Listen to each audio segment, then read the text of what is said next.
भारतीय त्योहार आस्था और परंपरा के साथ मनाए जाते हैं। देश के हर हिस्से में कई ऐसी परंपराएं हैं जो दूसरी जगह नजर नहीं आती।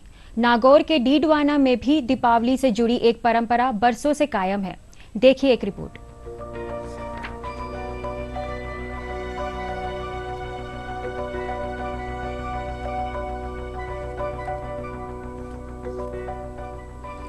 रंगोली बनाती इन महिलाओं और युवतियों को देखकर आप यही समझ रहे होंगे कि यह अपने घर को दीपावली के मौके पर सजा रही हैं। लेकिन हम आपको बता दें कि यह नज़ारा है डीडवाना जिला मुख्यालय का, जहां दीपावली की पूर्व संध्या पर यह सभी महिलाएं और युवतियां अपने अपने व्यापारिक प्रतिष्ठानों पर रंगोली उकेर रही है, जिसे आम बोलचाल की भाषा में मांडना कहा जाता है। यह हिस्सा है उस परंपरा का जो कि डीडवाना में पिछले सैकड़ों साल से जारी है। खास बात यह है कि दिवाली के एक दिन पहले महिलाओं का बाजार में आकर रंगोली बनाना पूरे भारत में सिर्फ डीडवाना और डीडवाना के प्रवासी जहां जहां रहते हैं वहीं देखने को मिलता है। ये परंपरा डीडवाना के प्रवासी जहाँ जहाँ बहुसंख्यक हैं वहाँ सभी जगह, जैसे इंदौर में डीडवाना होली है, कलकत्ता में है, एक दो जगह और भी है जहाँ डीडवाना के प्रवासी लोग बहुतायत में है, वहाँ ये परंपरा डीडवाना में ही है। केवल जो छोटी दिवाली के दिन हम लोग व्यापारिक प्रतिष्ठानों पे आते हैं अपने अपने, और सारी महिलाएं अपने व्यापारिक प्रतिष्ठानों के बाहर, दुकानों के बाहर मांडने बनाती है। सभी महिलाएं सज धज कर मार्केट में आती है। मार्केट की एक अलग ही रौनक रहती है।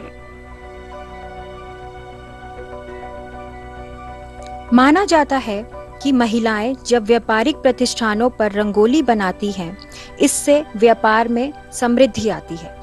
महिलाएं पूरी लगन से रंगोली बनाती हैं, फिर उन्हें घर की बड़ी महिलाएं शगुन देती हैं।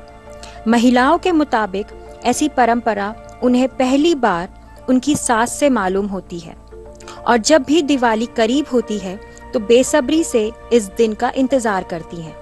साथ ही इस दिन देवी लक्ष्मी के जरिए व्यापार में समृद्धि लाने के लिए खास रंगोली बनाई जाती है। हमारे यहाँ ये परंपरा वर्षों से चली आ रही है, और जब से हम शादी होके आए हैं तब से हम भी निभा रहे हैं। जैसे हमारी सास आती थी, उनकी सास भी आती थी, उन्हीं को देख के हम भी ये परंपरा निभा रहे हैं। और ये मांडनों का प्रोग्राम होता है तो हम हर साल दीपावली के पहले दिन ये परंपरा निभाने को आते हैं। माना ये भी जाता है कि पुराने दौर में महिलाओं को पुरुषों के बराबर समझने के लिए इस परंपरा की शुरुआत की गई। उस दौर में जब महिलाओं को घर से बाहर निकलना मुश्किल होता था, तब डीडवाना की इस अनोखी परंपरा को महिला सशक्तिकरण को बढ़ावा देने वाली पहल भी कहा जाता है। डीडवाना की महिलाएं इस परंपरा से जुड़कर खुद को गौरवान्वित महसूस करती हैं। ये दिवाली के एक दिन पहले मनाई जाती है। प्रारंभ इसका जो हुआ वो महिलाओं के मार्केट में आने की परंपरा से हुआ। अब चूंकि बहुसंख्यक मात्रा में या बहुसंख्यक बनकर के महिलाएं मार्केट में आती है, तो निश्चित रूप से उसको महिला सशक्तिकरण का एक रूप माना जा सकता है। महिलाओं में एक दूसरे की बनाई रंगोली से प्रतिस्पर्धा भी देखने को मिलती है, क्योंकि डीडवाना की नगर परिषद सबसे खूबसूरत रंगोली बनाने वाली महिलाओं को पुरस्कार भी देती है। साथ ही पूरा शहर भी रंगोलियों को देखने बाजार में उमड़ पड़ता है।